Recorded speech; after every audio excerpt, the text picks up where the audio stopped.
आप सभी को मेरा नमस्कार। जय श्री राम। अभी मैं आपको बृहस्पति देव की कथा सुनाने जा रही हूँ। प्राचीन काल में एक बहुत ही निर्धन ब्राह्मण था।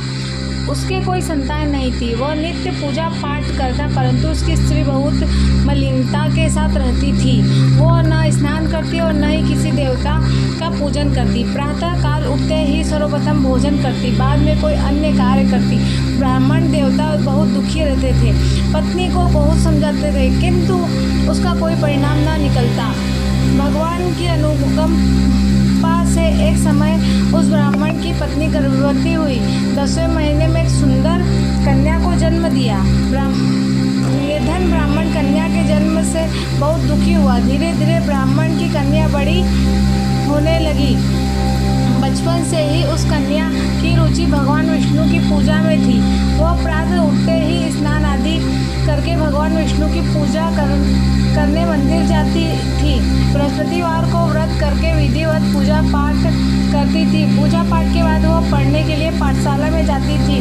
घर से चलते हुए वह मुट्ठी भर जौ साथ लेकर जाती थी और पाठशाला के रास्ते में थोड़े थोड़े गिराती जाती थी। जब वह पाठशाला से घर लौटती तो जो दाने के बदले में सोने में बदले में मिलते थे। लड़की सभी सोने के दाने को बिन लाती थी। एक दिन जब वो सोने के दाने को साफ कर रही थी, तब उसकी माँ ने कहा, बेटी, सोने के दाने साफ करने के लिए सोने का सूप भी होना चाहिए। अगले दिन बृहस्पतिवार था। उसने भगवान बृहस्पति देव की पूजा करते हुए प्रार्थना की, हे भगवान, यदि मैंने आपका व्रत विधिवत किया हो तो मुझे सोने का सूप दे दो। भगवान बृहस्पति देव ने उसकी मनोकामना पूरी करने का वचन दिया। पाठशाला से लौटते समय उसे रास्ते में सोने का सूप पड़ा हुआ मिला। घर लौटकर सोने का सूप अपनी माँ को दिखाकर वह सोने के दाने साफ करने लगी। उसी समय नगर का राजकुमार उसके घर के पास से गुजरा। उस सुंदर लड़की को सोने के सूप से जो साफ करते हुए देख राजकुमार उस पर मोहित हो गया।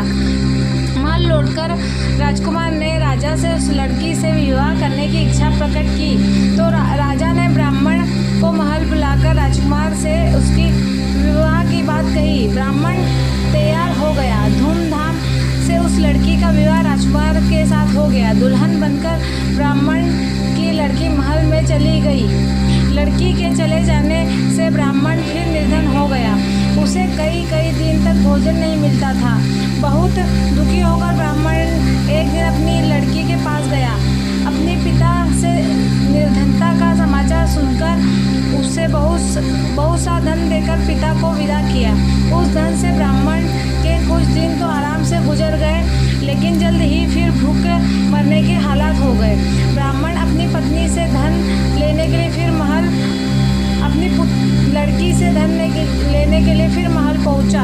लड़की ने पिता की बुरी हालत देखकर कहा, पिताजी, आखिर आप कब तक मुझसे धन लेकर जीवन यापन करेंगे?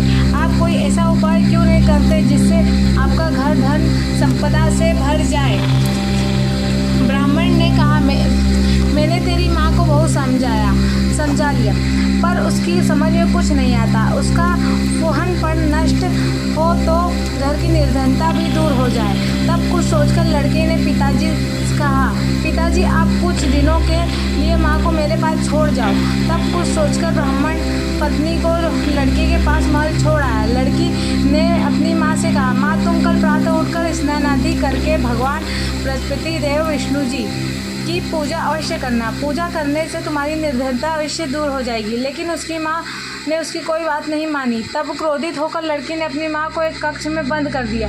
सूर्योदय के समय माँ को उठाकर जबरदस्ती उसे स्नान कराया। फिर मंदिर लेकर जाकर भगवान बृहस्पति देव की पूजा करवाई। कुछ दिनों तक ऐसा करने के बाद माँ की बुद्धि में परिवर्तन हुआ और वह स्वयं बृहस्पतिवार का व्रत रखने लगी। उसके व्रत रखने से ब्राह्मण के घर में भगवान विष्णु की अनुकंप कृपा से धन की वर्षा होने लगी।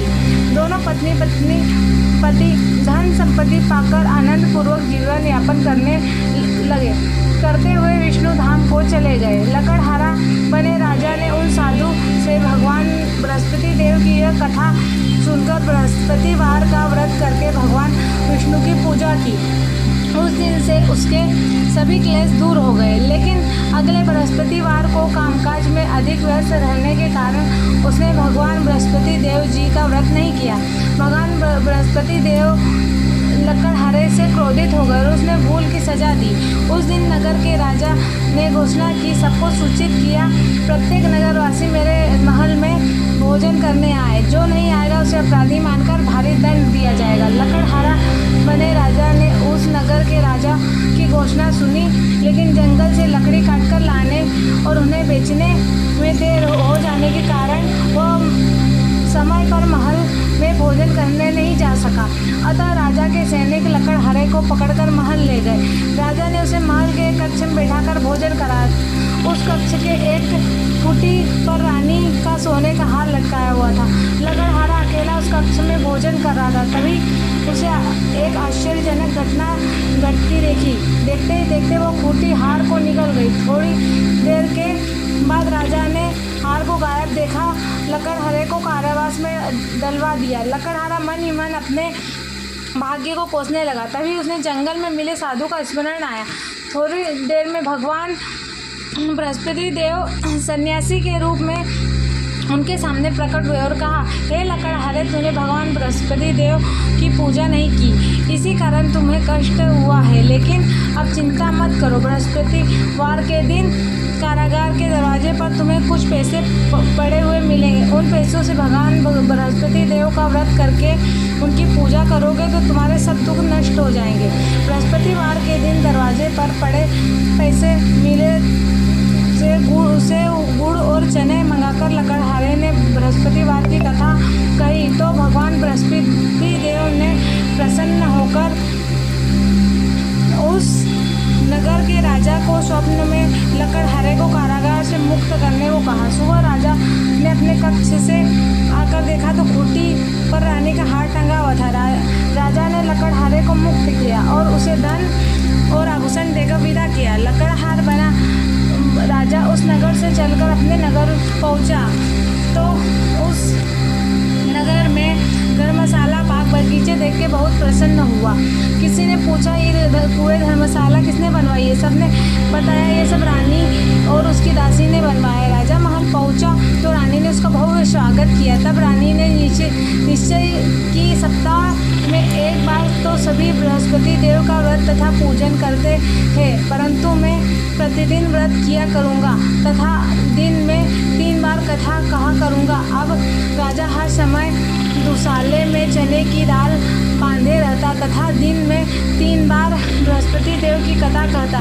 कुछ दिनों बाद राजा को अपनी बहन की याद आई। एक दिन घोड़े पर सवार होकर राजा अपनी बहन से मिलने चल दिया। तभी राजा नगर के बाहर पहुंचा था कि उसने लोगों को एक शव ले जाते देखा।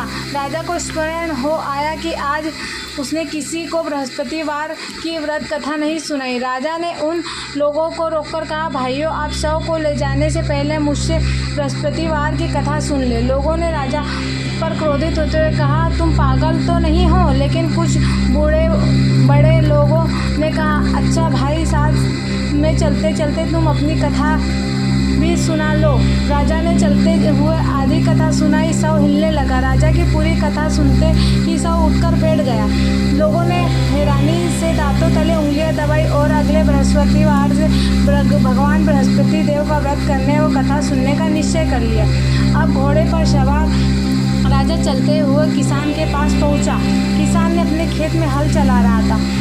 राजा ने कहा, अरे भाई, मुझसे बृहस्पतिवार की कथा सुन लो। किसान झिझलाकर बोला, अरे भाई, देख नहीं रहो, जितनी देर तक तुम्हारी कथा सुनूंगा उतनी देर में पूरे खेत में हल चला लूँगा। राजा निराश होकर चलने लगा। तभी किसान के बैल ने लड़खड़ाकर जमीन पर जा गिरे। किसान के पेट में भी जोरों का दर्द होने लगा।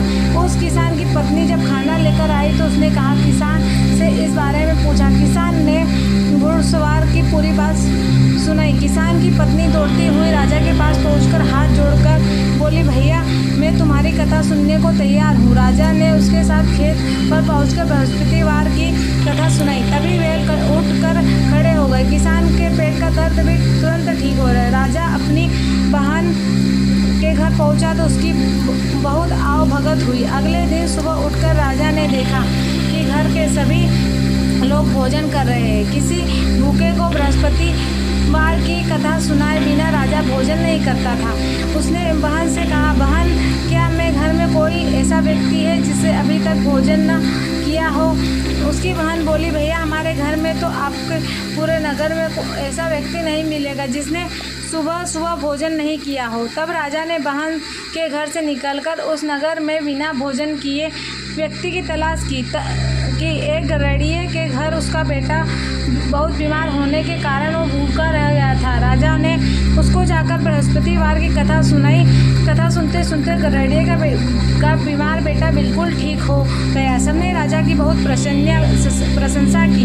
एक दिन राजा अपनी बहन से कहा, बहन, अब हम अपने घर जाना चाहते, तुम भी हमारे साथ चलो, कुछ दिन रहकर लौट आना। राजा की बहन अपनी सास से पूछा तो सास ने ताने देते हुए कहा, बहू, मायके जाना हो तो अकेली जाना, मेरे पोतों को नहीं ले जाना। तुम्हारे भाई की कोई संतान नहीं है, कहीं तुम्हारी भाभी मेरे पोतों पर कोई जादू टोना न कर दे। दूसरे कक्ष में बहन की सास की बातें सुनकर राजा दुखी मन से अकेले ही अपने नगर लौट गया। रानी ने राजा से कहा, आप तो अपनी बहन को साथ लाने की बात कहकर गए थे, फिर बहन के साथ क्यों नहीं लाए? तब राजा ने दुखी होते कहा, रानी, हम निसंतान हैं, इसलिए कोई हमारे घर आना पसंद नहीं करता। रानी ने राजा को समझाया, हे प्राणनाथ, हमें बृहस्पति देव ने सब कुछ दिया है, अब भगवान बृहस्पति देव ही हमें संतान अवश्य देंगे। बृहस्पतिवार को विधिवत व्रत करते हुए राजा रानी ने भगवान बृहस्पति देव से संतान के लिए प्रार्थना की। कुछ दिनों बाद उन्हें स्वप्न में दर्शन देते हुए कहा, हे राजन, तेरी मनोकामना अवश्य पूरी होगी। एक सप्ताह के बाद ही रानी गर्भवती हो गई। 10वें महीने में रानी को अत्यंत सुंदर पुत्र को जन्म दिया। राजा रानी जीवन पर्यंत बृहस्पतिवार का व्रत करते रहे। उनके घर में धन संपदा की वर्षा होती रही। इस तरह आनंद पूर्वक जीवन यापन करते हुए राजा रानी ने भगवान बृहस्पति देव की अनुकंपा से मोक्ष को प्राप्त करके सीधे वैकुंठ धाम पहुंच गए। बृहस्पतिवार को विधिवत व्रत करके जो स्त्री पुरुष भगवान विष्णु की पूजा करते हैं, भगवान उसकी सभी मनोकामनाएं पूर्ण करते हैं। जय बृहस्पति देव। आपको मेरी कथा अच्छी लगे हो तो मेरे चैनल को लाइक करें, सब्सक्राइब करें और शेयर करें।